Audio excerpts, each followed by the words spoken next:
निज भाव सदा सुख निज नो करो प्रकाश जे बहु विधि भव दुख करे छे सताना।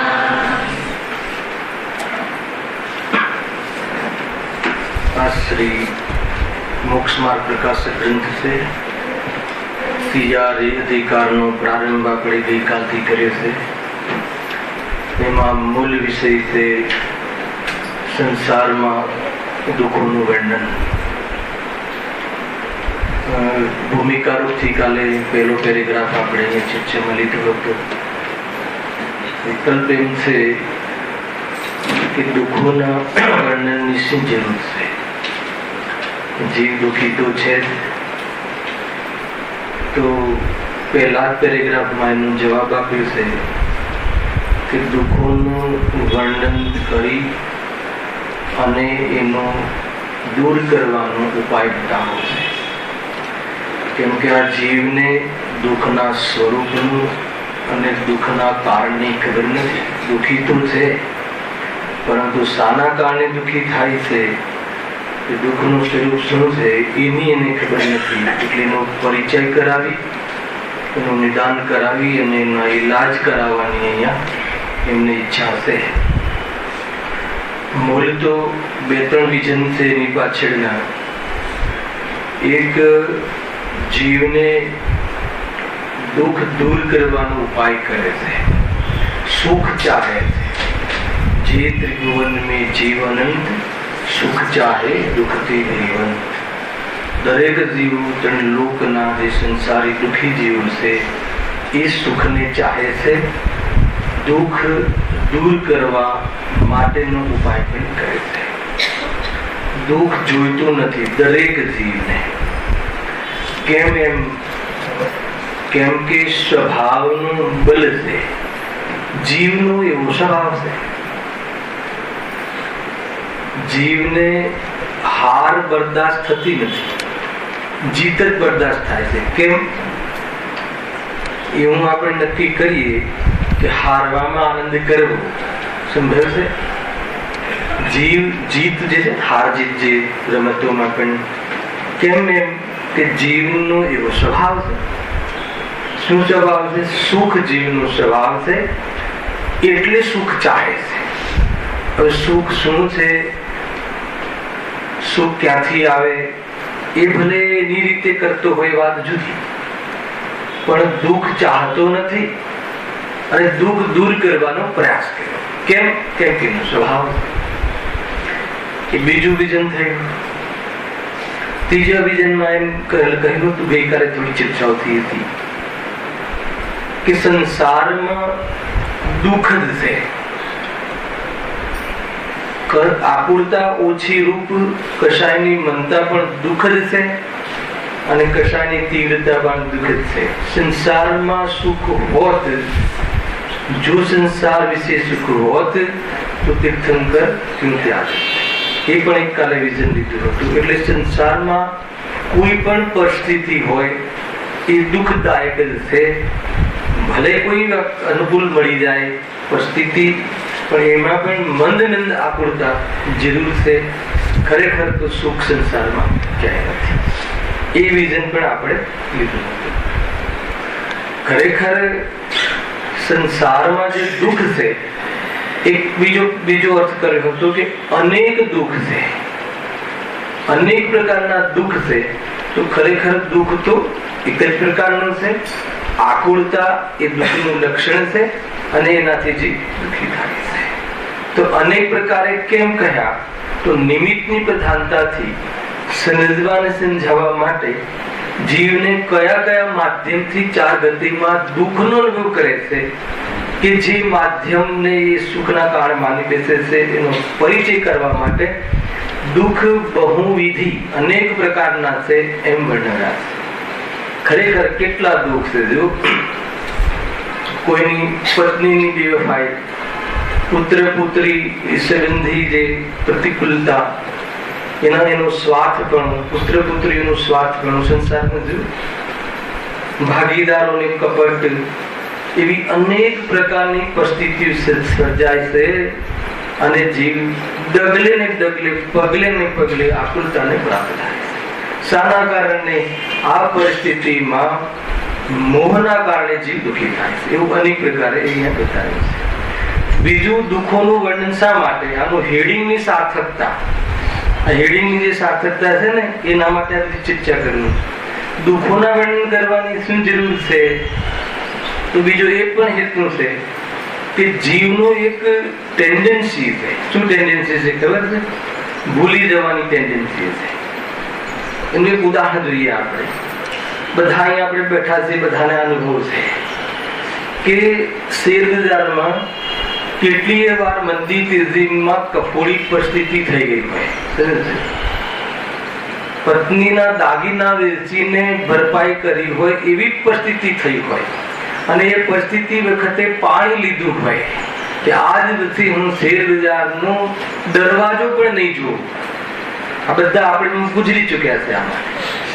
અને પરંતુ થોડા કાળ પછી બહારમાં થોડી અનુકૂળતા બીજી મળી જાય છે તો એ જે પરિસ્થિતિ જે બની હતી એ ભૂલી જાય છે અને પછી શું કરે છે? ફરીથી એ કાર્ય કરે છે કે નહીં? આ પરિસ્થિતિ, આ એક ટેન્ડન્સી છે જીવની, અને આપણી ટેન્ડન્સીની એ લોકોને ખબર છે એટલે એનું બજાર ચાલે છે. એલા કે આ સ્વરૂપ છે. ગમે તેવો જીવ હોય તમે જોઈ લેજો, આપણે ગમે એટલા નિયમ કર્યા, કોક પછવાઈ ગયા, બરબાદ થઈ ગયા, થોડું ઘણી વાર સરખું થાય કે નહીં આટલું જોરદાર બજાર છે, કવર કરી લઈએ, લાગે છે ભૂલી ગયો, બધું ભૂલી ગયો, નિયમ લીધો હતો ને કે નહીં એવું. એટલે કહે છે કે આગમની સાક્ષીએ તને તું જે દુઃખ ભૂલી ગયો છે પૂર્વમાં કેવા કેવા 4 ગતિ 84 લાગણીમાં કેવા કરતૂત કરીને તે સ્થિતિને પામ્યો છે, તો એ પ્રમાણે તારા દુઃખ અને એને એ બધી અવસ્થાઓ અહીંયા તને બતાવીએ છીએ. એ આ કન્સેપ્ટ છે, એ રીતે છે. એના માટે એક જૂનું ભજન છે, હું થોડુંક તમને બહુ સુંદર છે.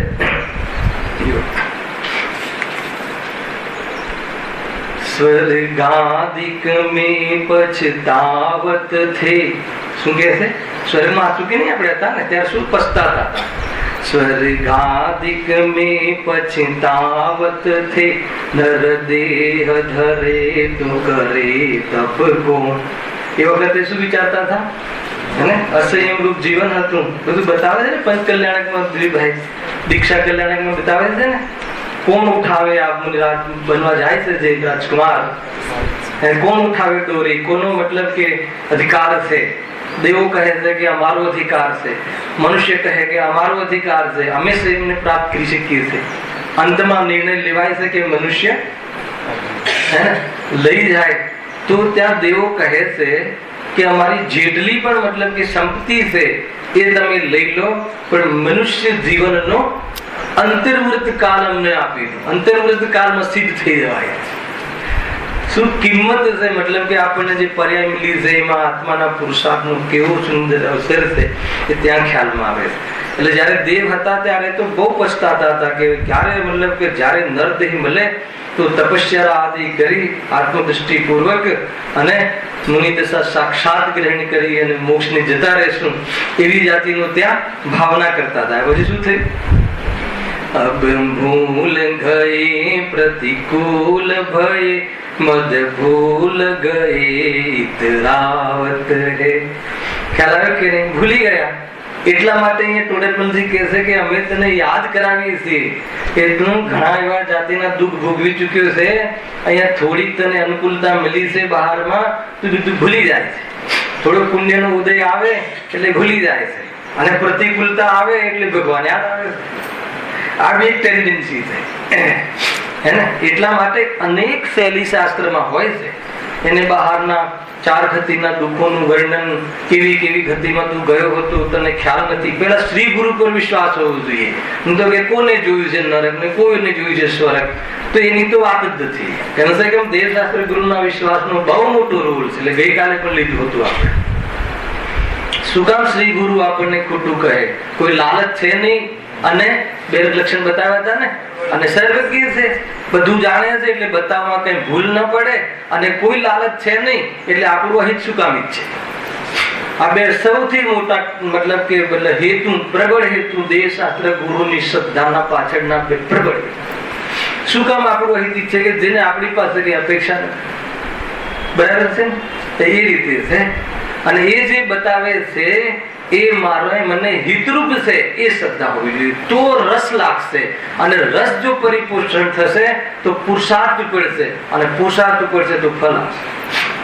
આખું આ લોજિક જે શ્રી ગુરુ વાત કહે છે વિતરાગ થવાની, એમાં જ આત્માનું હિત છે, મોક્ષમાં જ આત્માનું ભલું છે.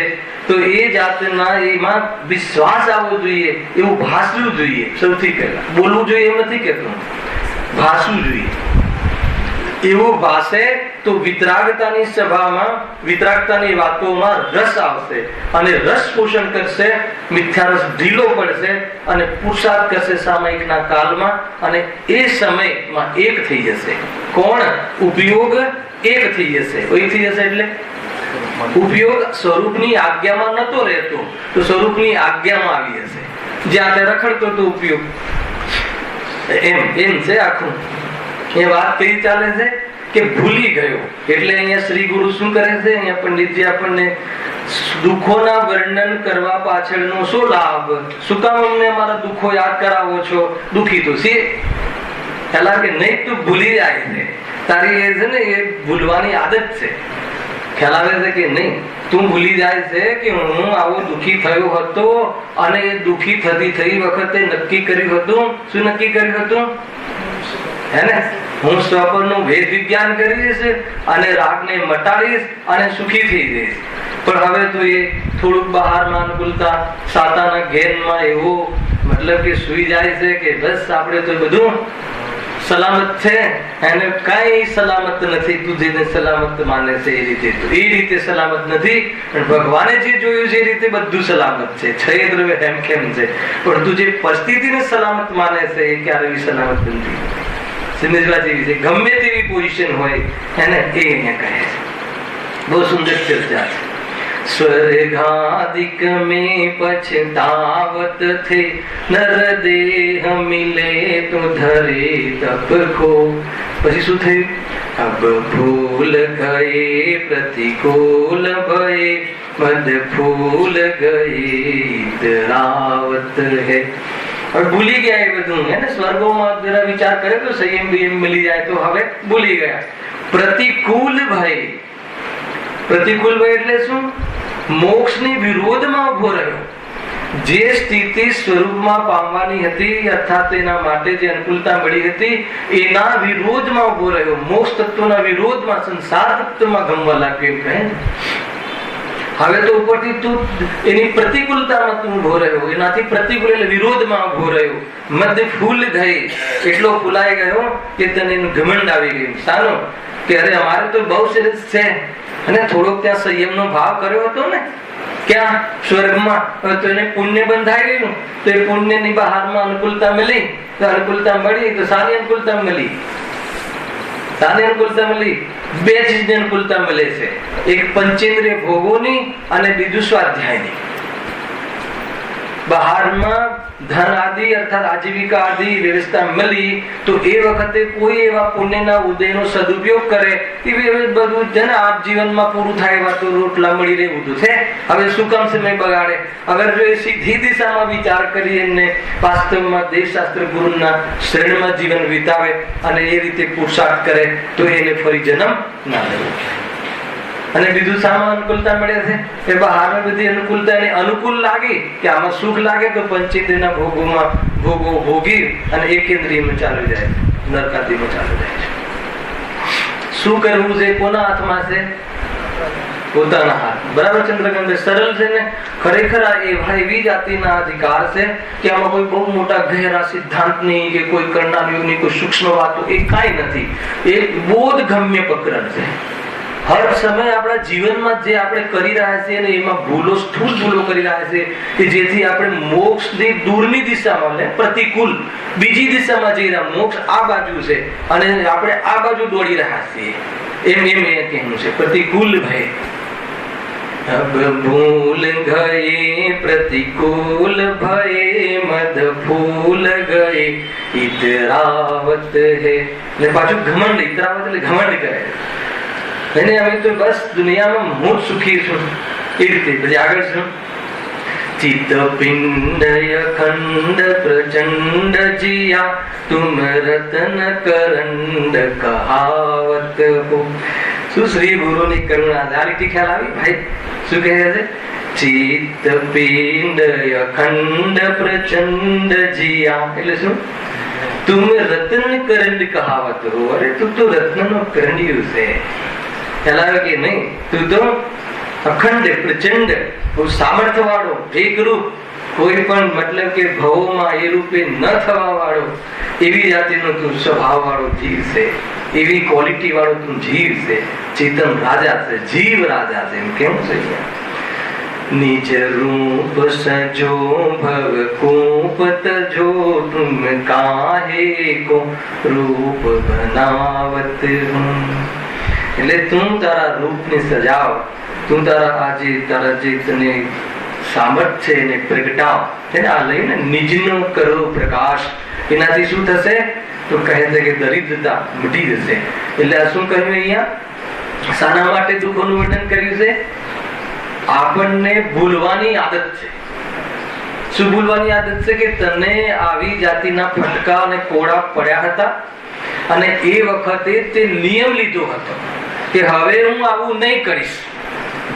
એટલે એ યાદ કરાવવાનું છે. કોડા યાદ નથી કરાવવા, ફટકા યાદ નથી કરાવવા. એ વખતે તું હાથ જોડી જોડીને કહેતો પ્રભુ અલાવે કે નહીં, મને જો નરદેહ મળશે તો મને આ સ્વર્ગાદી તો જોઈતા નથી ને નરદેહ પણ જોઈતું નથી, પણ મેં સંયમ લેવાની જે વ્યવસ્થા અને એવી યોગ્યતા પ્રગટ થાય છે પ્રભુ, એ સંયમને લઈ એ સ્થિરતાને પ્રદાન કરી અને હું કાયમ માટે 4 ગતિઓ અને 84 લાખ યોનિને છોડીને જતો રહીશ. એના દ્વાર મારા માટે બંધ થઈ જશે. કેમ? કેમ કે હું એ કોટીનો જીવ નથી. શરીરમાં આવે છે કે નહીં? બહુ સુંદર, એકદમ વૈરાગ્ય આવે. આપણે ખરેખર ભૂલી જઈએ છીએ. અને બરાબર માન લો કે જયારે બંદી ચાલતી હોય ત્યારે બરાબર આવીને સ્વાધ્યાયથી કહીએ અને તુચ્છ પુણ્ય બંધાઈ જાય, કશાય બંધ પડી હોય અને એ જ ભાવમાં તુચ્છ પુણ્ય એટલે ઓછી સ્થિતિ અનુભાવ વાળો એટલે તરત ઉદયમાં આવે એટલે વળી પાછો ખોવાઈ જાય એવો ખોવાઈ જાય તો શું કરે ખબર છે? કે આ તો મને ત્યાંથી લાભ મળ્યો, એ વળી ઓર દૂષણ ઘુસાડતો જાય, પાપ કરે અને અહીંયા 1000 2 5000 આપીને પાપ ધોવા આવે. એ કાર્યક્રમ ચાલુ થઈ જાય. વેપાર કરે, આ કરે તો જીવ એને 2-5 કરોડ ગયા પરિષદમાં 10 લક્ષણમાં આપ્યા હતા તો આ વખતે તો 100 કરોડનો પ્રોજેક્ટ બીએમસી માં ભલે કોઈનું કાંઈ ના થાય, આપણો પાસ થઈ ગયો તો ઉલટું લગા. અરે એવી જાતિની બુદ્ધિ, ખોટી બુદ્ધિ એને મતલબ થઈ જાય છે, ભૂલી જાય. અરે કહે છે કે એટલા કરોડ વાળા પણ સુખ તો આત્મામાં છે, કરોડમાં કોઈ સુખ હોતું નથી. સમજમાં આવે છે ચિન્નુભાઈ? આ પદ્ધતિ જો. એટલે બીજું શું લોજિક કહ્યું? કે તું ભૂલી જાય છે એટલે અમે તને આ શાસ્ત્રની સાક્ષીએ, શાસ્ત્રના માધ્યમથી, સર્વજ્ઞના માધ્યમથી અમે તને યાદ કરાવીએ છે કે તે નરકોમાં અને નિગોદોમાં કેવી જાતિના દુઃખો ભોગવ્યા છે. હવે તને ચાન્સ મળ્યો છે. એમ સાનો ચાન્સ મળ્યો છે? બુદ્ધિ પણ ખીલી છે, બહારમાં દેવશાસ્ત્ર ગુરુનો પણ સંયોગ છે, બધી યોગ્યતાઓ મળી છે, તું મંદિરમાં આવતો પણ થઈ ગયો છે. હવે તું જે મંદિરમાં ધર્મ શીખવાનો યા પાઠશાલા છે એ ધર્મ શીખી અને તું તારામાં પ્રગટ કરવાનો પુરુષાર્થ કરી અને આ શરમજનક જે જન્મ છે એ જન્મને તું ટાળી દે. એક જ ચાન્સ છે, એ સમજી લે કે અંતિમ દાવ છે. આગળ પકડીમાં આવે છે. બહુ સીધી વાત છે ભાઈ, હે ને? જીવને જૂનું યાદ કરી અને અરે તું કેવા કાયાકલાપ કર્યા. ભૂલવાનું છે ને. શું ભૂલવાનું છે? ભોગોને તો ભૂલવાના છે અને ભોગોના ફૂલમાં જે એના ફળમાં જે પ્રતિજ્ઞા કરી છે એને નથી ભૂલવાનું. એ ધ્યાન રાખવાનું છે. એ રીતે છે. જીવે ના એની ભૂતકાળની પર્યાયને એવી પકડે છે કે યાર એને એકવાર ખ્યાલ આવે કે મેં કેવી ભૂલો કરી અને એની મેં શું કિંમત ચૂકવી છે તો ફરી જીવ એવી જાતિની ભૂલો કરે છે કે નહીં? આપણે કોઈ ભૂલો થતી હોય જીવનમાં તો એની શું કિંમત ચૂકવી મોક્ષની વિરુદ્ધ દિશામાં જવાનું કાર્ય છે થયું. આ જીવે એને જે કિંમતના ભોગોની જે કિંમત ચૂકવી છે, અગર જો એના રિયલમાં વર્ણન અને જો સદગુણના જ્ઞાનમાં ઝલકે છે એનું જો ટીવીના માધ્યમથી બતાવે તો અહીંયા તરત વૈરાગ્ય આવી જાય કે અરે આવી ભૂલ, આ ટાઈપની ભૂલ વર્તમાનમાં એ જ ભાવમાં ભૂલો કરે અને એને લઈને એવા ફલો પ્રાપ્ત થયા હોય, એવી જાતિની પ્રતિકૂળતાઓ અને આજે તત્વ જ્ઞાનથી વિમુખ થતા જીવો જોયા છે. એ પરિસ્થિતિમાં એવી જાતિની પરિસ્થિતિ બનતી હોય છે, ફરીથી તો એવી પરિસ્થિતિ ઊભી કરે છે અને ભૂલી જાય છે. એ અહીંયા કહે છે, સમજમાં આવે છે? આ બધું વૈરાગ્યના પાઠ છે. વૈરાગ્ય જીભ પલળેલો ના હોય તો સિદ્ધાંત જે છે ને એ સિદ્ધાંત ઉલટી દિશામાં ઝેર ઓકે છે, અને વૈરાગ્ય હોય તો એક સિદ્ધાંત પર સીધું ઉતરી જાય. ખાલી બુદ્ધિમાં હોય અને અંદરમાં વિરક્ત ના હોય તો એનું મતલબ કે અપ્રભાવના થઈ જાય. પ્રભાવના તો દૂર રાખે. આ છે તત્વજ્ઞાનની વાત કરું છું. અંદરમાં ઉતારવાની વાત ના હોય, એને અંદરમાં મતલબ પોચો ના પડ્યો હોય, જે પાત્રતા ના હોય અને તત્વજ્ઞાન ભલે જાણતો હોય તો એ કહે છે કે હોનાર જ નોત રહેશે. એ ઉલટી દિશામાં આગ્રહ કરી અને એનું જીવન બગાડતા. એટલે પાત્રતાનો બહુ મોટો રોલ છે, સામાન્ય વાત નથી. બુદ્ધિમાં તો વાત જામી જાય છે. બુદ્ધિ તો જ્ઞાન છે ને, બરાબર બેસી જાય, ચતુર છે. પરંતુ સ્વરૂપમાં જવા માટેની જે તૈયારી, ગરજ, એની અંદરમાં જવાની એ પ્રકારની અંદરમાં તીખાસ, એવી જાતિની અંદરમાં એ હોય, દુઃખને દૂર કરવાની ભડાસ, અગર એ જ્યાં સુધી એની પર્યાયમાં એ જાતિનો હોહાકાર ન થાય ત્યાં સુધી એ હાહાકારમાં મરી જશે. જરૂર છે આ વિચાર કરતો. મતલબ કે મારે અહીંયા એકલું તત્વનો ભણાવવા નથી, મારે એ તત્વને કેવી રીતે પચાવવા એ જાતની આપણે અહીંયા ચર્ચા કરી રહ્યા છીએ કે પચવું જોઈએ, પ્રોસીડ થવું જોઈએ. ભલે હું કહું છું કે આપણું બોરીવલમાં માત્ર મોક્ષના પ્રકાશક પૂરો થાય આવા વાળા સમયમાં, પણ એ અંદરમાં એ ઉતરવું જોઈએ. એક બી આની અંદરથી વિઝન જો પકડાઈ જશે પ્રફુલભાઈ તો નિહાળતી જશે, એની પરિણતિ જીન શાસન બની જશે. અને દ્વાદશાંગના પાઠી જે છે એમાં ભાવ શુદ્ધ કેવડી થઈ જશે. દેડકાની એક સમ્યક દ્રષ્ટિ દેડકાની પર્યાને ગુરુદેવ શ્રી સમયસાની ગાથામાં કહે છે કે ભાવ શુદ્ધ કેવડી સમજમાં આવે છે કે નહીં? બહુ બહુ ઊંચી વાત છે, જરા વિચાર કરી. કોઈ જ્ઞાન હારવા માટે આ જન્મ નથી મળ્યો, જ્ઞાનને આત્મસન્મુખ કરવાનો જન્મ એનો અવસર. ખાલી એકલું જ્ઞાન વધારવું ને આસું બધું જ જાણીએ છે, ખ્યાલ આવે કે નહીં? તો કહે છે કે તને ક્ષયક્ષમ પર્યાયનું અભિમાન આવી ગયું, ખ્યાલ આવે કે નહીં? એટલે પ્રભુની કેવલ જ્ઞાનની પર્યાય જો અને એવી તારી શક્તિ છે એને જો આવ્યું ને જે જાણતું વસંતની દ્રવ્ય. ત્યાં આપણે અટક્યા છે, ત્યાંથી આગળ લઈશું. વિશે ચાલે તો રાત્રે જબરદસ્ત એવી રીતે ત્યાં નવમો અધિકાર ચાલે છે સદિચ્છામાં, અને અહીંયા વૈરાગ્યનો અને ત્યાં સિદ્ધાંત.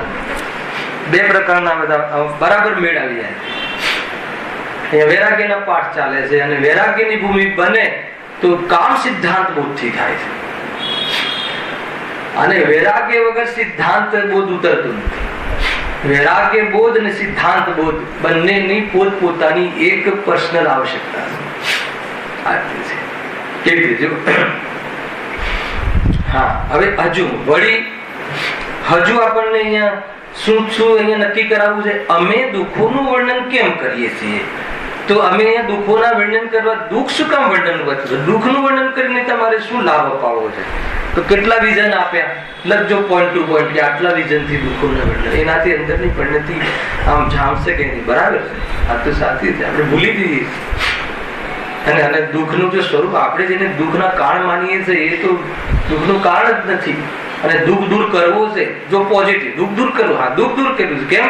કે સુખ મારો સ્વભાવ છે, સુખના સ્વભાવનું બલ છે. આપણે દુઃખ નથી જોઈતું, એ સુખના સ્વભાવનું બલ છે. અને સંસારમાં દુઃખ જ છે, સુખ હોય જ નહીં. એટલે તો તીર્થંકરો ત્યાં ગયા, આખા બધા જ વિઝન ફરીથી કહી દીધું. શરીરમાં આવ્યું કે નહીં? એટલા માટે અહીંયા દુઃખોનું વર્ણન કરવામાં આવ્યું છે. વળી કહીને વળી પાછું હજુ અમારે કંઈક કેવું છે. કેમ દુઃખોનું વર્ણન કર્યું છે કે જેમ વૈદ્ય નિપુણ વૈદ્ય, એમ લખ્યું છે નિપુણ વૈદ્ય રોગનું નિદાન કરે છે, બરાબર છે? રોગનું નિદાન કરે છે. અગર રોગને આપણને બતાવે છે તો આપણને વિશ્વાસ આવે છે કે વાત તો સાચી છે. રોગનું નિદાન કરે છે અને રોગજન્ય અવસ્થાઓનો નિશ્ચય કરાવે છે કે જો તને આમ છે ને પ્રભુ જો વળી જેમ નિપુણ વૈદ્ય રોગનું નિદાન તથા રોગજન્ય અવસ્થાઓનું વર્ણન કરી રોગીને રોગનો નિશ્ચય કરાવે છે. આ બીજું સ્ટેપ. પછી શું કામ નિશ્ચય કરાવે છે? નિશ્ચય કરાવી પછી તેને ઈલાજ કરવાની રુચિ કરાવે છે. આ ઉપાય એટલા માટે મેં દુઃખોનું વર્ણન કર્યું. જેમ લોકમાં વૈદ્ય આપણને રોગનું નિદાન એટલે રોગનો પરિચય કરાવે છે કે જો તને આ રોગ થયો, જો તને આમ થાય છે ને, જો તને આમ થાય છે ને, હા પ્રભુ થાય છે, હા સાહેબ થાય છે, બરાબર છે. તો આ બધી એ બધું ઈલાજ એ બધી નિદાન કરે છે અને રોગજન્ય અવસ્થાઓ આમ થયું હતું, તને આમ થયું હતું, તો કે આ બધી રોગજન્ય અવસ્થાઓ છે એનો નિશ્ચય કરાવી અને હવે શું કરાવે છે? એટલો તો વિશ્વાસ આવી ગયો કે આ વ્યક્તિ હવે જયારે રોગ બતાવી દેશે મારો તો કહે છે કે એનો ઈલાજ પણ આનો સત્ય હશે. તો હવે ઈલાજની રુચિ કરાવે છે. રુચિ એટલે શું? અહીંયા ઈલાજ કરવાનો વિશ્વાસ કરાવે. રુચિ એટલે વિશ્વાસના અર્થમાં છે. તને વિશ્વાસ કરાવે છે. કેવી રીતે? રોગ બતાવીને વિશ્વાસ. હા બતાવે. તમને ખ્યાલ છે? તમે જજો ડોક્ટર પાસે તો પેલા શું કરશે કે કેસેટ બતાવશે. કેસેટ બતાવશે ને પેલા જે નળી બ્લોક હોય ને એ બતાવશે, બરાબર છે? કે જો આ એક ફલાણો ભાઈ અહીંયા આવ્યો હતો, તમારા જ મિત્ર હતા અને એની આટલી 90% બ્લોક હતી, બરાબર? બ્લોક બતાવશે. પછી એ બ્લોક પર પછી શું કરશે? એને શું કહેવાય છે? એન્જિયોગ્રાફ નહીં, એન્જિયોપ્લાસ્ટી, જે બી હોય, બરાબર છે? સમજી ગયું, તમને ખ્યાલ આવ્યો. પછી કે અમે આમાં એક ઈલાજ કર્યો અને જો આ નળી છે ને એ નળી જે બ્લોક થતી જે હતી ને એને બ્લોક ઓછી થઈને જો આ ખુલી ગઈ. એટલે શું કરાવે છે? વિશ્વાસ કરાવે છે કે રોગ થયો પણ હતો અને રોગ મટી પણ શકે છે. એટલે તું શું કર? ઈલાજ કર. આ પદ્ધતિ છે કે નહીં? લોકમાં બધું જ એકદમ પરફેક્શન છે. તો હવે આપણને વિશ્વાસ આવે કે નહીં રોગ થયો છે. પેલા એનો વિશ્વાસ આવે કે મને તો રોગ થયો છે. રોગ થયો હોય ઘણી વાર રોગની ખબર નથી પડતી આપણને. ચલો રોગનો નિર્ણય થઈ ગયો. હવે એ રોગને અવસ્થાઓ બતાવી નિશ્ચય કરાવે. જો તને આ બધું થયું, તે આકુરતા, તને પેટમાં દુખતું હતું, તને ચક્કર આવતા હતા, તને આ થતું હતું, તે થતું હતું, એ બધું એ જે થાય છે ને એ બધો રોગ છે. જો હવે એનો ઈલાજ છે. જો અહીંયા આ ભાઈને મટી ગયું, બોલાભાઈને મટી ગયું, આરતી કરી તો મટી જાય, આમ છે તો મટી જાય. તો હવે શું કરાવે? ઈલાજની રુચિ કરાવે છે. એ રીતે અહીંયા કહે છે. એ રીતે જો તેમ અહીં પણ પ્રથમ સંસાર રોગનું નિદાન, દુઃખોનું વર્ણન, સંસાર રોગનું નિદાન તથા એ સંસાર રોગજન્ય અવસ્થાઓનું વર્ણન કરી. એક કયો અધિકાર થયો? બીજો અધિકાર કે ભાઈ આ કર્મની ઉદયમાં આવી બધી અવસ્થાઓ થાય છે, આ ક્લાઇમેક્સ થાય છે ને પછી તું એમાં પર્યા બુદ્ધિ અજ્ઞાનતાથી કરે છે ને દુઃખી થાય છે. પણ એનો ઈલાજ છે એ મેં કહે છે. જો સંસાર રોગનું નિદાન તથા તે સંસાર રોગજન્ય અવસ્થાઓનું વર્ણન કરી સંસારી જીવને સંસાર રોગનો નિશ્ચય કરાવી. સંસાર રોગનો નિશ્ચય કરાવી તેના ઉપાયની એટલે તેના ભાવના ઉપાયની રુચિ કરાવે છે. એટલા માટે અમે અહીંયા દુઃખોનું અર્થાત સંસારના રોગોનું વર્ણન કરીએ છીએ. હાલાવે કે નહીં? તારી દુઃખથી નસ નથી દબાવતા. એને પહેલા કહ્યું ને દુઃખી તો છીએ અને પાછા દુઃખો યાદ કરાવવાનો છે. એમ થાય ને કોઈને કે દુઃખ યાદ નહીં, તું જે ભૂલી ગયો છે અને આવા દુઃખોના ઈલાજ છે. અમે તને ઈલાજ યાદ કરાવવો છે કે જો તને આ દુઃખ છે ને એનો ઈલાજ છે, એને દૂર કરવાનો ઉપાય છે. એ બંને અહીંયા બતાવવાનું છે. કયો રોગ થયો છે? સંસાર રોગ. આદિકાલે વિઝન બતાવ્યું હતું કે સંસાર રોગ કોને કહેવાય છે? સંયોગોને સંસાર નથી કહેતા, પણ સંયોગોનું લક્ષ્ય કરવું અને એમાં ચિદવૃત્તિ, એમાં ઉપયોગનું સમર્પિત થવું. સ્વભાવને ભૂલી અને બહારના પર પદાર્થોમાં ઉપયોગની સન્મુખતા અર્થાત ત્યાં એ પદાર્થોને પોતાના માની અને એ તરફનો ઉપયોગનો વેપાર કરતા રહેવું એ આખો સંસાર છે. ખ્યાલ આવે કે નહીં? એનો અર્થ શું કર્યો આપણે કે જે બૈરા છોકરા ધન ધાન્ય આદિ સંસાર નથી, પણ એનું લક્ષ્ય કરીને અને જે પાપ પ્રવૃત્તિ આદિ કરે છે એ સંબંધી એની ચીદ વિવર્તન જે એની ચીદ જ્ઞાનની જે પ્રવૃત્તિ એમાં થાય છે એ બધી સંસાર પ્રવૃત્તિ છે. ખ્યાલ તો તમને એક બીજી દિશા ખુલે ને. આ તો બહુ સારું કહ્યું. શું ધન ધાન્ય આદિ સંસાર નથી, હે ને? તો કહે હવે આપણને છૂટ છે. સારી છૂટ છે. અરે એ ધન ધાન્ય આદિ જો સંસાર નથી, ઘણા લોકોને લોજિક થાય. તમે હમણાં થોડી વાર પહેલા તો કહ્યું કે મતલબ કે છન્નું રાણી ને આ ને તે ને બધું એને છોડી દીધું, તો અહીંયા તમે ઘડીમાં એમ કહો છો કે સંસાર નથી. સમજમાં આવે છે કે નહીં? તો કહે છે કે ખરેખર તો રાગ આદિ જ્યાં સુધી રહે છે ત્યાં સુધી આવી જાતિના પદાર્થોમાં રહેવાનો ભાવ રહે છે. જ્યાં રાગ તૂટે છે ત્યારે બહારમાં આવી જાતિનું નિમિત્ત તરીકે નૈમિતિક ભાવમાં બનવા વાળા નિમિત્તોનો પણ બહાર સંયોગનો અભાવ થઈ જાય છે. અર્થાત તો પુરુષાર્થી એ સંબંધી ઉપયોગ રહેતો એમ વાત છે. બહારમાં ધન ધાન્ય આદિ હોય અને અંદરમાં રાગ ના હોય એમ ન બને. ખ્યાલ આવે કે નહીં? રાગ જાય તો જ બહારમાં એનો અભાવ થાય. ધન ધાન્ય ન હોય અને રાગ હોય તો બને, પણ રાગ ન હોય અને ધન ધાન્ય બાજુમાં હોય સંયોગમાં હોય ક્યારે ન બને. આ બધા નિયમો છે, સિદ્ધાંતો છે. ખ્યાલ આવે છે કે નહીં? ખાલી દેહ માટે એ જીવનમાં જન્મથી મરણ સુધી રાગ સંપૂર્ણ ગયા પછી બી શરીર હોય છે. તથા પણ એને શું કહે છે? નિયમ સારમાં કયો પરિગ્રહ કહે છે? કઈ કહે છે ને કે એ મતલબ કે એને પરિગ્રહ છે જ નહીં. એ તો કઈક ભક્તિમાં પણ એ લીધી છે. ના એ પણ એનામાં કઈક લખ્યું છે, વાંચી લીધું છે. હા, પંચ ઇન્દ્રિયો કા વિસ્તાર નહીં જીનકા, એ છે ને ભક્તિમાં. 5 ઇન્દ્રિયોનો વિસ્તાર નથી એવો દેહ. 5 ઇન્દ્રિયો તો છે પણ વિસ્તાર નથી. વિસ્તાર નથી એટલે એમાં ઉપયોગ એના વિષયોમાં લંબાતો નથી. કેમ લંબાતો નથી? કેમ કે એમાં સુખ નથી અને એનાથી આત્માની પ્રાપ્તિ થતી નથી. એ રીતે છે. બરાબર છે? એમ જો ખરેખર જે રાગ છે ને, રાગ દ્વેષ છે એ જ સંસાર છે. એના ત્યાગની મુખ્ય ભક્તિ અહીંયા વાત છે. અને જ્યારે રાગ જતો રહે છે ત્યારે બહારમાં કોઈ પણ પ્રકારના મકાન આદિ એ પ્રમાણે દેખાતા નથી. એ બધી વસ્તુ હોતી નથી. એ રીતે છે. પણ રાગ જ્યાં સુધી રહે ત્યાં સુધી ગ્રસ્ત જીવનમાં એ જોવા મળે છે, ચાહે જ્ઞાની હોય. આવે છે કે નહીં? અહીંયા એ કહેવું છે કે જો તને ઘર છે, પતિ છે, પત્ની છે, એ કઈ તને જબરજસ્તી ઘરમાં રાખતા નથી. આમાંથી એ પણ એક મેસેજ મળે છે. ઘણા લોકો કહે છે ને કે મારે કરવું તો છે, શું કરવું છે? મોક્ષે જવું તો છે, પણ આ થોડાક બાળકોની આજીવિકા ને આ જરા બરાબર સરખું થઈ જાય એટલે પછી એમ તો કહે છે કે એ મને રોકે છે. એ રોકે છે કે તું રાગથી રોકાય છે, તું તારા રાગના કારણે રોકાય છે. અને રાગ જતો રહે તો બહારમાં ગમે તેવી પરિસ્થિતિ હોય પણ તું નહીં રોકાય તે નહીં રોકાય.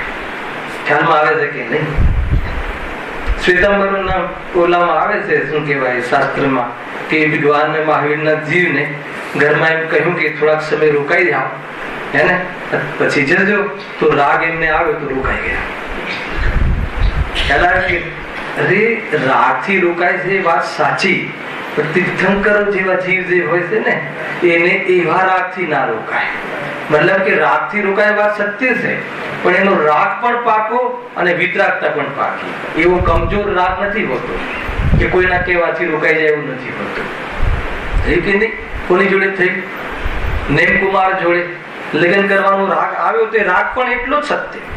એ કોઈ બનાવટ નથી. એ વખતે ખરેખર પ્રેરણાનો એવું નતું કે ત્યાં જઈને ફિયાસ્કો કરીશું, એવો કોઈ પ્લાન નતો. પ્લાન હતો એમને કે લગ્ન કરવા જઈએ અને ત્યાં પછી જઈને ના પાડ દેશું, ફિયાસ્કો કરું છું, એવું ને. એ વખતે લગ્ન કરવાનો જ ભાવ હતો, પાકો જ ભાવ હતો. રાગ બી પાકો એટલો જ રાગ આવ્યો હતો. હવે રાગના કારણે બહારમાં પ્રવૃત્તિ જોવા મળે છે. પ્રવૃત્તિ જોવા મળે ને કોઈ કહે કે રાગ નથી તો પોતાને છલે છે. સાંભળજો બરાબર. રાગ હોય અને પ્રવૃત્તિ ન હોય એ તો બને, પરંતુ પ્રવૃત્તિ હોય અને કહે કે મને રાગ નથી તો કહે છે કે પોતાને છલે. આવે છે કે નહીં? પાક્કી વાત છે. ઘણા લોકો ના અમને રાગ નથી, રાગ અરે તને બધી પ્રવૃત્તિ દેખાય નહીં, એ તો અમે જ્ઞાતા દ્રષ્ટા રહીને રમાડીએ છીએ બાળકને. અરે એમ ન હોય. તું રાગ છે એ તો ખે કમ સે કમ એને પુરુષાર્થ નો લોભ થઈ જશે, એના ભાવની દિશા બંધ થઈ જશે. થોડું ઘણું એ સાંભળે એટલે કે નહીં આપણે તો બસ આ વેપારમાં જઈએ છીએ, દુકાનના થડે બેસીએ છીએ પણ જ્ઞાતા દ્રષ્ટા રહીએ છીએ. ખ્યાલ આવે કે નહીં? જેમ સમ્યક દ્રષ્ટિ જ્ઞાતા દ્રષ્ટા નથી રહેતો, અરે સમ્યક દ્રષ્ટિ જ્ઞાતા દ્રષ્ટા રહે છે અને રાગને પર્યાયમાં કબૂલ કરે છે. એને ગૌણ કરીને કહેવામાં આવે છે કે હું મારા સ્વભાવમાં નથી, પરંતુ પર્યાયમાં રાગ છે કબૂલ કરે છે અને એને જીતવાનો પુરુષાર્થ કરે છે. અને તું શું કરે છે? ના આપણે દુકાન, આપણે તો એવું બની જવું સમ્યક દ્રષ્ટિ આત્મદ્રષ્ટિએ કહેવાય અને દુકાને ચાલે. તો કે તને બંને હોય ખરું સમ્યક દ્રષ્ટિને, પણ બંનેમાં રસ ના હોય. કાલ લીધું તું રાત્રે જ્ઞાની ધર્માત્માને રાગ અને વિતરાગતા છદ્મસ વિસ્તારમાં બે સાથે રહી શકે છે, પરંતુ બંનેનો રસ ના હોય. રસ તો વિતરાગતા છદ્મસ વિસ્તાર છે ને એટલે ભૂમિકા અનુસાર રાગ રહે છે, પણ રાગ રાખવાનો નહીં. આપણે તો આ બી બરાબર ને આ બી બરાબર કે એવી જાતિનું ધર્મ નથી. આમાં હું કેમ તમને નિરૂપણ કરું છું, કોઈ જગ્યાએ આપણે ફસાયેલા હોઈએ ને તો નીકળી જવાય. શું વાત છે? નેમકુમાર ક્યાં પહોંચ્યા? અને ત્યાં પહોંચે લગ્ન કરવા, બરાબર છે, તો રાગ પાક્કો જ હતો, એમાં કોઈ શક જ નથી. એમ પછી શું થાય છે ત્યાં કે મતલબ પ્રજાજનોની રાગ સ્વાર્થ વૃત્તિ જોવે છે કે મારા એક આ બહારના પંચેન્દ્રના ભોગોના પ્રસંગ માટે બધા જે જીવોને મતલબ બાંધી રાખ્યા હોય છે, જે બી છે બધાને જાણે છે બધી સ્ટોરી, તો કહે છે કે આટલું બધું સ્વાર્થી જગત. એ વખતે વૈરાગ્ય ઉમટે છે અને સાથીને કહે છે કે ભાઈ તું રથ લઈ લે. તું ક્યાં લઈ લે? જંગલની ઓર લઈ લે. ત્યાંથી જ ખ્યાલ આવે છે કે નહીં? હવે બધા એમ કહે છે, માતા પિતા બધા કહે છે કે શું થશે, અને આપણા ભાઈને આમ છે તેમ છે, એને કેવું લાગશે ને શું થશે, આ બધું કહે છે. જે દુનિયામાં ચાલતું હોય એ વખતે બધે એમ ના કરે એ જ હોય, ગ્રસ્ત જીવનમાં તો એ જ હોય. ખ્યાલ આવે કે નહીં? તો બધું કહે છે. તો નિમનાથ કહે છે કે હે જીવો, કે જે પણ કંઈ થઈ રહ્યું છે, કે જેની સાથે જે પણ કોઈ થઈ રહ્યું છે કર્મના ઉદયથી થઈ રહ્યું છે, અને એમાં મારો કોઈ દોષ નથી. હવે મારો રાગ નથી, રાગ રહ્યો નથી, હું તો આ ચાલે. વાત ખતમ. ખ્યાલ આવે છે કે રાગ ન રહે તો બહારમાં એ ધન ધાન્ય આદિ દાસ દાસી પણ રહેતા નથી. એટલે સંસાર કોણ હતો? સંસારનો કાંડ કોણ હતો? સામગ્રી હતી કે રાગ હતો? એ વાત મારે બતાવી. એટલી વાત બતાવવા માટે આટલી વાત કરી. ખ્યાલ આવે કે નહીં? આપણે સંસાર કહેતા આપણું ધ્યાન ક્યાં જાય છે? પર પદાર્થમાં જાય. આ સંસાર, અરે એ તો નિમિત્તની પ્રધાનતાથી કથન. તને બહારમાં આ બધી ચીજો છે એ નોટ કે મફતમાં નથી. તને રાગ છે, એમાં એ વિઝન મળે છે રાકેશભાઈ, તું રાગના કારણે રોકાયો છે, એના કારણે નહીં. આ પકડજો પોઈન્ટ. આપણે લોકો શું કરીએ છીએ? અમારે જો સંસાર છે, પણ સંસારનું કારણ કોને કહીએ છીએ? એ પરદ્રવ્ય ને કે એ બધા છે શું કરે? લગ્ન કર્યું છે તો નિભાવવું પડશે. જેટલા જ્ઞાનીઓ લગ્ન કર્યા હતા, અગર એ નિભાવવા રહ્યા હોત તો આજે અહિંસિત બન્યા હોત. તમે શું કહો છો? તમે મતલબ કે અમારા લગ્ન તોડવામાં આવે છે? કોઈને એવું પણ થાય ને? મતલબ કે એને પછી જે એનું લીધું હતું ને શું કે પ્રતિજ્ઞાઓ ને આ ને બધું, એનું શું થશે? મને પૂછે છે ઘણા, જે ચર્ચાઓ કરીએ ને કે આ તમે લોકો જે કહો છો કે બ્રહ્મચર્ય વ્રત લઈ લે અને જંગલ ચાલ્યા જઈએ તો પછી એ બેઈમાની ના થાય? તો મને એક સરસ જવાબ આપું છું. બેઈમાની તો ત્યારે કહેવાય કે એ પત્નીને છોડીને બીજી પત્ની કરે, તો એને બેઈમાની કહેવાય. પણ એ પત્નીનો રાગ મટીને સદમાર્ગે જાય તો તારો પત્ની ધર્મ પણ એમ કહે છે કે એને સદમાર્ગે તું ખુશી ખુશી જવા દે, વિદાય કર. એને બેઈમાની નથી. બરાબર છે કે નીતિનભાઈ? બેઈમાની કરી ક્યારે કહેવાય? કે આપણે આ જીવનમાં સોગંદ ખાધા કે ભાઈ હું તને પત્નીના રૂપમાં સ્વીકાર કરું છું, અને પછી તું એ પત્નીને છોડીને બીજી પત્ની કરે, એ મોટામાં મોટી બેઈમાની. ખ્યાલ આવે કે નહીં? પણ એ પત્નીને પણ તું આત્મા જોવે અને બ્રહ્મા રમવાનો તું પુરુષાર્થ કરે, તો સર્વજ્ઞ ભગવાનના આગમમાં એમ આવ્યું કે ધર્મ છે અને એ યથાર્થ છે. ખ્યાલ આવે કે નહીં? તો આપણે આ રીતે ઘણા લોકોને જેને નાચવું ના હોય એને આગળનું વાંકું કે આગળને સીધું કરો તો નાચું. હવે આગનું સીધું જ છે, ચોરસ છે, તું નાચ, તારે નાચવું નથી એટલે બધું કરે છે નખરા. તો કે ભાઈ મારે મોક્ષ તો જવું છે, પણ હમણાં એ તો કહે છે કે પર પદાર્થોના કારણે તું રોકાયો, એવું ત્રણ નહીં. તું રોકાયો છે એ વાત સાચી છે, પણ તું તારા રાગ દ્વેષના કારણે, તું તારા મોહના કારણે રોકાયો છે, બાકી તું બીજા કોઈ કારણથી રોકાયો નથી. અને જો રાગ જે દિવસે જતો રહે છે એ દિવસે તું તને કોઈ રોકી શકતું નથી. એ દિવસે અનેક તીર્થંકરોની માતાઓએ પ્રયાસ કરી જોયો, પણ જ્યારે એ બાળકને, બાલ તીર્થંકરને અંદરનો ભાગ વૈરાગ્ય પ્રગટ થઈ ગયું, વિતરાગતા વધી, તો કોઈ માતાએ ગમે એટલો પ્રપંચ કર્યો હોય, પરંતુ એ બાળકે હસ્તમાં મુનિ દશા ગ્રહણ કરીને કાર્ય કર્યું છે કે નહીં? જો ઇતિહાસ ગવાહ હશે. અને માતા તો માતા વળી કરવાનો જ છે જીવ તો, કે માતા છે મારો બાળક કરે રે, બાળક જંગલમાં કેવી રીતે રહેશે, અહીંયા તો મખમલના પલંગ પર સુવે છે અને બરફ જબરજસ્ત ને એનો એસી એર કન્ડિશન આ તે, અને આ અત્યારે થોડીક ઉંમર રહી ગયો હોત અને થોડોક પરિપક્વ 18, 21, 22 વર્ષનો થઈ ગયો, સહન શક્તિ વધી ગઈ હોત, 22મા વર્ષે ફેર પૂછો માતાને, માતા હવે જાઓ, તો શું કહેશે માતા? બેટા હમણાં તો તે પ્રભુતામાં, હમણાં તો પગ મૂક્યા છે, આ છે તે છે, લગ્ન કરવાના દિવસો છે, આ છે તે છે, ઠીક છે લગ્ન કરી લો, હવે જાઓ. અને તે લગ્ન કર્યા છે અને એને તે વિશ્વાસ આપ્યો છે, પછી બાળક થયા, તો હવે એક વાર પણ એમ નહીં કે તું જા, કેમ કે રાગનું સ્વરૂપ એવું છે. હાલ આવે ને, એટલે કે બીજાના આશ્રય કાંઈ નહીં થાય, એને તારા અંદરમાં તું તારી આત્માની જાગૃતિ જગાડ, અને જો તું તારે અંદરમાં, મતલબ કે સાચો માર્ગ તો ભાઈ સાચો માર્ગ છે. કોઈના કહેવાથી આપણે રોકાઈએ તે વાત તદ્દન ખોટી છે. સૌથી મોટી ભૂલ આ ચાલી રહી છે અહીંયા એ છે, વાત કેવી ચાલે છે કે સંસાર રોગનો નિશ્ચય કરાવી, એટલે સુધી આવે ને, તેનો ઉપાય કરવાની રુચિ કરાવે છે. સારી સાર્થકતા ચાલી રહી છે હેડિંગની. હેડિંગ શું છે? આ અધિકારમાં સંસાર દુઃખોના વર્ણનની વાત કરવા વાળા છીએ, તો કહે છે કે ભાઈ દુઃખી તો છીએ, હવે તમે દુઃખ એ રોદણા શું કામ બતાવો છો?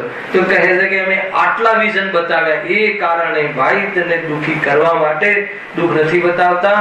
એ તારા દુઃખ છે ને તને દુઃખના સ્વરૂપની ખબર નથી, દુઃખના સાચા કારણની ખબર નથી, અને તને ઉપાય તો કરે છે, દુઃખ દૂર કરવાનો ઉપાય તો કરે છે. ખ્યાલ આવ્યો? તારી દ્રષ્ટિમાં દુઃખ શું છે? પ્રતિકૂળતાને તું દુઃખ કહે છે, અનુકૂળતાને તું સુખ કહે છે. તો કહે છે કે તું પ્રતિકૂળતાને અનુકૂળતામાં ફેરવવા ઉપાય કરે છે. કયા ઉપાય કરે છે? ખોટા ઉપાય કરે છે, અનેક પાપ કરે છે, અનેક પ્રકાર તું ધર્મ પણ તું પ્રતિકૂળતાને મટાડવા કરે છે. તો કહે છે કે એટલે તું બહારમાં ઉપાય પણ જૂઠા કરે છે, તારો રોગનું નિદાન ખોટું છે, તારા રોગની અવસ્થાનો તને પરિચય નથી, અને જ્યાં નિદાન ખોટું છે તો એનો ઈલાજ પણ ખોટું છે. ખ્યાલ આપણને માની લો કે થયું હોય કેન્સર, અને ઓલો કહે કે અલ્સર છે, તો રોગનું નિદાન ખોટું થયું, હવે ઈલાજ અલ્સરનો કરશે કે કેન્સરનો? ખ્યાલ આવે કે નહીં? તો ઈલાજ ખોટો કરશે તો રોગ મટશે કે વધશે? મટશે, મતલબ કે મટશે તો નહીં પણ વધશે. સમજમાં આવે છે? એવી રીતે કે તને જે રોગ છે, તને આત્મભ્રાંતિનો રોગ છે, ખરેખર એ રોગ છે, રોગ એક જ છે. ખ્યાલ? અને એ રોગને, એ રોગ જો તને એક ખબર હોય તો તું એનો ઈલાજ જો બરાબર કરે તો કહે છે મટે. ખ્યાલ? સંસારમાં દુઃખ મટાડવા, દુઃખના કારણ આપણે ઉદાહરણ લઈએ. આપણે અજ્ઞાનતામાં દુઃખના કારણ કોને માનીએ છીએ? બરાબર છે? દુઃખના કારણ કોને માનીએ છીએ? બહારમાં દરિદ્રતા હોય, બહારમાં અભ્યસ્ત થવું, બહારમાં એવી જાતિના ઉદયો ખોટા આપણે જે સમજીએ છીએ આવવા, મતલબ એ રીતે કોઈને આપણે દુઃખના કારણ માનીએ છીએ. સ્વાભાવિક છે ને? હવે એ આપણે દુઃખના કારણ માન્યા, હવે શું કરીશું? ઈલાજ કરો. હવે ઈલાજ કરો. શું ઈલાજ કરીએ છીએ? શરીરને મતલબ કે સ્વસ્થ કરવા માટેના પ્રયાસો કરીએ છીએ, બહારમાં ધન ધાન્ય મેળવવા માટેના પ્રયાસો કરીએ છીએ. બરાબર છે? તો તમે કહી શકો છો કે ભાઈ અમારે તો એ બધું પ્રયાસો કર્યા અને મળી પણ ગયું ને થઈ પણ ગયું. એક તો સર્વથા રહેતું નથી. એક બરાબર છે. બીજું, દરેકને એ પ્રમાણેનું થતું નથી. 2, ત્રીજું, તારા કારણે થતું નથી, તારા પુણ્યના ઉદયમાં હોતું થાય છે. 3, ચોથું, કદાચ પુણ્યના ઉદયથી થઈ જાય તો એમાં એક તો સર્વથા પરિસ્થિતિ રહેતી નથી અને મળ્યા પછી પણ તું સુખી થઈ જાય એમ નથી. એટલા માટે કહે છે કે તારા દુઃખના કારણ માનમાં રૂપ ખોટા હતા અને જ્યાં કારણ ખોટું હતું એનું નિદાન ખોટું હતું અને એટલે તારો ઈલાજ પણ ખોટી જગ્યાએ થઈ રહ્યો છે. એકદમ પરફેક્ટ છે ચંદ્રકાંતભાઈ, બરાબર છે? તો એનાથી શું થશે? તો કહે છે કે દુઃખ દૂર નહીં થાય. દુઃખી ને દુઃખી પરંપરા મતલબ સંતતિ રૂપે રહ્યા કરે છે. ક્યારે આ બ્રેક આવે આની અંદર અને ક્યારે આ મતલબ કે ક્યારે તૂટે એની ખબર નથી. સમજમાં આવે ને? એકદમ પરફેક્ટ છે. તમે વિચારજો. મેં આનો બહુ વિચાર કર્યો કે કઈ રીતે પંડિતજી કેમ આમ કહે છે, કેવી રીતે. તો કે કેટલી સરળ ભાષામાં કે એટલા માટે અમે તને રોગનું નિદાન કરાવીએ છીએ. પહેલા તો જો તું કોઈ સ્થિતિને સુખ માની લેશે તો કે સંસાર વિશે તો સુખ છે જ નહીં. આપણે સુખના નામે શું પ્રાપ્ત કરવા માંગીએ છીએ? બતાવો રાકેશ. સુખના નામે શું પ્રાપ્ત કરવા માંગીએ છીએ? સંયોગોને વધારવા અને એ સંબંધી અનુકૂળતા. બરાબર છે? હવે જેના શરણમાં તમે સુખને સમજવા આવ્યા છો એ બધી વસ્તુ એને છે, એનો અર્થ એ દુઃખી છે. કોણ? મુનિરાજ. સમજમાં આવે છે કે નહીં? બરાબર છે પ્રફુલભાઈ? કઈ રીતે નક્કી કરશો? બતાવો. દેખો ભાઈ, એ બતાવો કે ગુરુદેવને કેટલી ફેક્ટરી હતી. બરાબર? બહુ સીધું. આપણે તો વર્તમાન એટલે આપણા ખ્યાલમાં એકે ફેક્ટરી નથી, એકે દુકાન હતી. દુકાન હતી એ પણ ત્યાગીને આવી ગયા ને, હતી નહીં ને? બરાબર ચંદ્રકાંતભાઈ? તો પ્રમાણ છે ને આપણી પાસે? ઠીક છે. અચ્છા, હવે આપણે સુખ માટે શું કરીએ છીએ? એક બ્રાન્ચ ખોલીએ છીએ ને. અત્યારે ક્યાં છે બ્રાન્ચ તમારી? હે ને? જયપુરમાં. પછી બ્રાન્ચ ક્યાં? એક દિલ્હીમાં કરી હતી, એક દુબઈમાં કરી દઈએ. ખ્યાલ? તો એ વાત નક્કી થઈ જાય છે કે આપણે જેમ જેમ બ્રાન્ચ વધારતા જઈએ એમ એમ સુખના સાધન વધારતા જઈએ છીએ અને સુખ વધતું જશે. બરાબર છે? પાકી કે નહીં વાત? પાકી. એટલે જ કરીએ છીએ. એમાં શું છે? નક્કી છે. બરાબર છે? તો પછી એમાં આપણે શું માને ખબર છે? ગુરુદેવને દુઃખી માને છે. તમને બોલવાની તાકાત કે ગુરુદેવને તો કોઈ એક બ્રાન્ચ હતી, એ બ્રાન્ચ બી છોડી દીધી જેવી હતી એક એમના ગામમાં. બરાબર છે? તો હવે કાં તો મતલબ કે હવે આપણે સાચા, કાં તો બતાવો, નક્કી કરો. તો કહે છે કે ભાઈ ભૂલ છે, ભૂલ છે. સમજમાં આવે છે કે નહીં? જેને લઈને આપણે જે સુખના અને દુઃખના કારણો માનીએ તો પછી દુઃખનું કારણ તો ખરું કે નહીં? એ દુઃખનું પણ કારણ નહોતું ને સુખનું પણ કારણ નહોતું. એનાથી મારી કોઈ પ્રયોજન સિદ્ધિ થતી નથી. મારો ઉપયોગ બરબાદ શું કામ કરું? એ રીતે ત્યાંથી એ નીકળી ગયા. તો દુઃખનું કારણ કોણ હતું? મારી માનવું એ દુઃખનું કારણ હતું. એના તરફનો રાગ એ દુઃખનું કારણ હતું. તો એ રાગ, મોહ, રાગ તૂટી જાય તો એ સુખ પ્રગટ થઈ જાય. એના માટે મારે દુકાનને પકડવા છોડવાની કોઈ વાત હતી. આખો થીમ આપણને ખબર પડે છે. એ રીતે છે. એટલે આપણે વિચારીએ કે આપણે દુઃખી કેવી રીતે? દુઃખ અહીંયા શું કામ દુઃખનું વર્ણન કર્યું? કોઈ કહે કે શું વાત કરો છો? અમે દુઃખી છીએ એ પણ ખબર નથી. હા કે નથી ખબર? કેમ કે તું જે સુખી થવાની અવસ્થા માગે છે ને એ સંસારની અવસ્થા છે. અને અહીંયા પહેલી લીટીમાં કહ્યું કે સંસારમાં દુઃખ જ છે, સંસારમાં સુખ છે જ નહીં. અને તું સંસારમાં જ સુખની કલ્પના કરે છે. એટલે કોઈ અવસ્થા વિશેષને સુખરૂપ માને છે અને કોઈ અવસ્થા વિશેષને તું દુઃખરૂપ માને છે કે નહીં? બરાબર છે કે નહીં?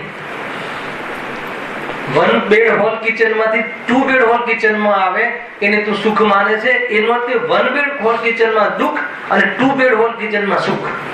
કે તારે કોઈ અહીંયા કહે છે કે સંસારમાં ચક્રવર્તીના મહેલવાળી અવસ્થા પણ સુખરૂપ નથી. કે નહીં? એટલે આપણે દુઃખનું કારણ નાનો ફ્લેટ માન્યો, મોટો ફ્લેટ સુખનું કારણ માન્યું. એટલે સુખના કારણને મેળવવા માટે ઈલાજ ચાલુ કર્યો. તો શું ઈલાજ ચાલુ કર્યો? પેલા લોન લીધી એને સુખી થવા માટે. હર મહિને મતલબ 1 થી 10 તારીખ ને 1 થી 30 તારીખમાં 1 તારીખમાં ક્યાંથી ભરીશું એની આકુરતા લઈને આવે. સમજમાં આવે છે કઈ? 1 થી 1 તારીખે એને વચ્ચે કઈ બ્રેક આવી ગયું, એકદમ બહુ જ સરળ ભાષામાં આપણી ભાષામાં તમને બતાવી રહ્યો છે. એક તમને આપણને ખ્યાલ આવે. એટલે અહીંયા કહે છે કે તને તારા દુઃખની ખબર નથી. તો બતાવો દુઃખ શું છે? કે ભાઈ તને બહારમાં જે આવી અવસ્થાઓ થઈ છે ને એ કર્મજન્ય અવસ્થા છે. પ્રભુ બતાવો કે આ કર્મજન્ય અવસ્થા કયા કારણે થઈ? તો કે એના એ સ્તિગ્ન ગુણો, સ્તિગ્ન તારા ભાવ, રાગ દ્વેષના કારણે એ ત્યાં આવા કર્મ બાંધ્યા છે ને કર્મ ઉદય પામ્યા છે. બરાબર? એટલે આ સ્થિતિ થઈ છે. હવે શું રોગ છે? અને ફરી પાછી તે ભૂલ કરે છે કે એમાં વળી પાછું લક્ષ કરે છે અને કર્મ બંધ કરે છે. વળી પાછી એવી સ્થિતિ બધી આવશે. તો કહે છે કે તને ખરેખર મૂળ કારણ તો તારા જે મોહ રાગ દ્વેષ ભાવ હતા ને એ અજ્ઞાન હતું ને એ છે. એનો ઈલાજ કરે એટલે તને રોગનું નિદાન કરાયું. હવે શું? એનો ઈલાજની રુચિ ભાઈ આજે છે છૂટી શકે છે. આ લખ્યું 9મા અધિકારમાં સ્પેશિયલ આની મતલબ કે આખો પેરેગ્રાફ આપ્યો છે કે ખરેખર તું સામગ્રીથી દુઃખી નથી, તું કશાયથી દુઃખી છે. એમાં એ રીતે લીધું કે તું સુખી બે રીતે થઈ શકે. કઈ રીતે બે બતાવીશ ખબર ના? કે યાદ છે? અભ્યાસ કરો, સ્વાધ્યાય કરો, પાછલું ભૂલી જવું એ ઠીક નથી. આ તો બધી મૂળ થીમ છે. કાં તો પર પદાર્થ તારી ઈચ્છા પણ પરિણમી જાય, કાં તો તારી ઈચ્છા મટી જાય. આ બે સુખની પદ્ધતિ છે. એમાં કઈ સરળ છે ભાઈ? ના આ બધા પદાર્થો બરાબર મારે પરિણમી જાય એટલે મારે માનો આ જોઈએ ને મળી જાય તો કે હું સુખી થઈ જાઉં. ખ્યાલ આવ્યો? તો કહે છે કે દરેક દ્રવ્ય પોતાને આધીન પરિણમે છે, પરને આધીન પરિણામ થતું નથી. એ તમે વિચાર કરો તો વ્યવસ્થા જ નહીં બને. એટલે પહેલો ઉપાય છે એ તો ભ્રમિત થવાનો છે અને એ ઉપાય આપણે અનાદિથી કરી રહ્યા છીએ. એટલું જોરદાર છે મોક્ષમાં પ્રકાશકમાં કે આપણે ત્યાં ને ત્યાં વિષય મળી જાય છે. ખ્યાલ આવે? એ છે ઉપાય જે આપણે ઈચ્છીએ એ બધું મળી જાય. ખ્યાલ આવે? હવે એમાં શું ઉપાધિ થશે? એક ઉપાધિ માન લો કે એક સરસ અહીંયા બિલ્ડિંગ બને, 5મા નંબરમાં વેસ્ટ ઉપરનો એક ફ્લેટ છે. હવે તમને એમ થાય પ્રફુલભાઈ કે મને મળી જાય તો સુખી થઈ જાય. હું ઈચ્છું કે મને મળી જાય તો સુખી થઈ જાય. તો હવે એ ફ્લેટને કોના પ્રમાણે પરિણમવું? તમારા પ્રમાણે કે મારા પ્રમાણે? ઉપાય સાચું છે? અસંભવ ઉપાય છે. કેમ કે દરેક પદાર્થનું પરિણમન પોતાને સ્વાધીન છે, આપણા આધીન પરિણમતું નથી. એટલે આ ઉપાય તું જે કરે છે અનાદિને બંધ કરી દે. તો બસ બીજો ઉપાય શું છે કે તને ઈચ્છા છે એ મટાડી દે. ઈચ્છાનો અભાવ થાય તો તું સુખી થઈ જાય. તો પછી આગળ લખે છે કે શું ઈચ્છાનો અભાવ થઈ શકે છે? તો કે એમ તો બની જ શકે છે. એવું એવી જાતિનું પ્રમાણ એમ તો બની જ શકે છે. એ ઔપાધિક ભાવ છે. જેમ અગ્નિના સંપર્કમાં આવતા પાણી ગરમ થાય છે છતાં એનો સતત સ્વભાવનો અભાવ ન થવાના કારણે અગ્નિનું નિમિત્તપણું દૂર થતા એ પાણી પોતાના સ્વભાવને પોતાના ઉપાદાનથી પાછું પ્રાપ્ત કરી લેશે. એવું આપણે જગતમાં એક તુચ્છ પૂદગલમાં જોઈ શકીએ છીએ. તો આ જીવમાં નિમિત્તની દ્રષ્ટિથી થતા નૈમિત્તિક રાગાદી ભાવ ઈચ્છા, પરદ્રવ્યને જોઈને આ મારું માનીને એને મેળવવાની થતી ઈચ્છા, અગર સ્વપનના ભેદ વિજ્ઞાન ગુરુએ બતાવેલા જ્ઞાન દ્વારા અને જો જ્ઞાન કરે નિમિત્તની દ્રષ્ટિ છૂટે અર્થાત સ્વભાવની દ્રષ્ટિ થાય તો એવા નૈમિત્તિક ભાવ ઈચ્છાઓનો ભાવ થાય છે. અને આ સાચો ઉપાય છે. અનેક લોકોએ કર્યો છે, અનેક સિદ્ધો થઈ ગયા છે. એ બાહ્ય પ્રમાણ વર્તમાનમાં જ ઘણા જીવો એવા છે કે ઘણાને ઘણી ઓછી કસાય છે. અને બીજાની વાત જવા દો, તારા જીવનમાં જ ઘણા એવા એવી જાતિના પ્રસંગો આવે છે કે કસાયો ઘટે છે. તો જે ઘટી શકતું હોય એ મટી કેમ ના શકે? અગર જો તું એ દિશામાં વિચારે તો એને મટાડવાનો પુરુષાર્થ કર તો મટી શકે છે. મટી શકે છે કે નહીં? આ ઈલાજ છે. આ 9મો અધિકારનું બધું છે. હવે 9મો જ્યારે આવીશું ત્યારે આવશે, પણ આપણે થોડુંક સાથે ચાલીએ એટલે તમારું મેઇન એનું પ્રયોજન મળી જાય. દુઃખ બતાવવાનું કારણ એ છે ભાઈ કે તને ખરેખર તારા દુઃખની ખબર નથી. અરે જેને દુઃખનું નિદાન નથી, દુઃખી તો છે પણ આ દુઃખ છે એ ખબર નથી. કોઈ દુઃખની પરિસ્થિતિને તો ભ્રમથી સુખરૂપ માની લેશે. એ મારે બતાવવું. કેમ? આ કયા ધારે પહેલી સ્થિતિમાં લખ્યું છે કે જો સંસારમાં પણ સુખ હોત તો સંસારથી છૂટવાનો ઉપાય શા માટે કરીએ? એનાથી શું કહે છે કે સંસારમાં કોઈ બી પરિસ્થિતિ સુખરૂપ નથી. જે પરિસ્થિતિને તમે એચીવ કરવા માંગો છો એ પરિસ્થિતિ પણ સુખરૂપ નથી. અહીંયા શ્રી ગુરુ કહે છે કે તે પરિસ્થિતિ પણ અનંતવાર ધારણ કરી છે. અજ્ઞાનને લઈને ચક્રવર્તી પદ બી જો પામવા મળતું હોય તો એવી જાતિની પણ પરિસ્થિતિ તને મળી ગઈ છે. ખ્યાલ આવે છે કે નહીં? यद्यपि જે 63 સલાહકાર પુરુષની જે બહારમાં પરિસ્થિતિ સમ્યક દર્શન સહિતના પુણ્યમાં મળે છે, છતાં ક્ષમક્ષમ સમ્યક દર્શન હોય કોઈ જીવને અને ચક્રવર્તી પદ પામ્યા પછી એનો મતલબ અભાવ થઈ શકે છે, તો એવું ચક્રવર્તી પદ પણ મિથ્યાત્વ સહિત અનેક વાર તે ગ્રહણ કર્યું છે. ખ્યાલ કે નહીં? તું જે રૂપને ચાહે છે શરીરના, એવા રૂપના પરમાણુઓ જે અજ્ઞાનને લઈને જેટલા મળી શકતા હોય એ એક બે વાર નહીં, અનંત વાર. એટલો વિશ્વાસ કરજો. પણ શું થયું? ન એ તારું થયું, ન તું એનો થયો, ન તું એ ટક્યું કે ન એ રહ્યું. પૂદગલનો અર્થ પૂદગલ, હેને? મળવું અને વિખેરવું એ તો એનો સ્વભાવ છે, અને એને જાણવું એ આત્માનો સ્વભાવ છે. એ રૂપે નથી થતું નથી, અને ન રહે થતું નથી એવો અનુભવ કરવો એ આત્માનો રિયલ સ્વભાવ છે. શું કહ્યું? એ રૂપે થતો નથી એ ત્રિકાલ સ્વભાવ, અને એ રૂપે થતો નથી એવો અનુભવ, એ અનુભવ કરી શકે એવી ક્ષમતા છે. તો જીવ સુખી થઈ શકે છે, અન્યથા ઘણી વખત આ સભામાં પ્રશ્ન કર્યો છે કે શરીર આદિમાં કેન્સર થાય તો એ સંબંધી દુઃખ દૂર કરવાનો ઉપાય બતાવો. વગર પૈસે આપે તમને આ મતલબ ઈલાજની વાત છે, કેન્સર જેવા રોગની વાત છે. ભયાનકમાં ભયાનક રોગ બતાવો, મતલબ કે એનાથી દુઃખ દૂર કરવાનો ઉપાય શું છે? કેન્સર આદિ થયું, એનાથી દુઃખ દૂર કરવાનો ઉપાય ડોક્ટર પાસે જવું એ છે કે એવા કોઈ પુણ્ય કર્મ કરીએ, ભગવાનને ત્યાં જઈને દીવાબત્તી કરીએ કે મટી જાય? શું ઉપાય છે? કયો ઉપાય કર્યો છે? કયો ઉપાય કરવો જોઈએ? બતાવો. જ્યાં રોગ જે થયો છે એ હું નથી, એ સિવાય બીજો 3 કાળમાં સાચો ઉપાય નથી. કસાય સહન ન થતા જ્ઞાની ધર્માત્મા પણ કદાચ દવા આદિની પદ્ધતિમાં દેખાય, પરંતુ એ રોગ શરીરમાં છે અને એ સંબંધી આસક્તિ જે થઈ છે એમાં પ્રવૃત્તિ દેખાય છે, પણ એ આસક્તિ પણ અનાત્મા છે. એવી જાતિની અંદરમાં દ્રષ્ટિગત અંદરમાં જે પ્રેરણા અને દ્રષ્ટિગત જે સુખ છે એ અત્યારે એ વખતે ભોગવી રહ્યો છે. એટલે જ્ઞાની ધર્માત્મા એ આસક્તિનું પણ જ્ઞાતા દ્રષ્ટા છે. શરીરમાં આવે છે કે નહીં? 100%. એમાં કોઈ જાતની મતલબ કચાશ નહીં. છતાં એ એટલું સ્વીકારે છે કે આસક્તિના કારણે આ પ્રવૃત્તિ થઈ છે. એને યોગ્ય પ્રવૃત્તિ બહારમાં દેખાય છે, નથી દેખાતી એમ નહીં. પરંતુ ઉપાય આ નથી.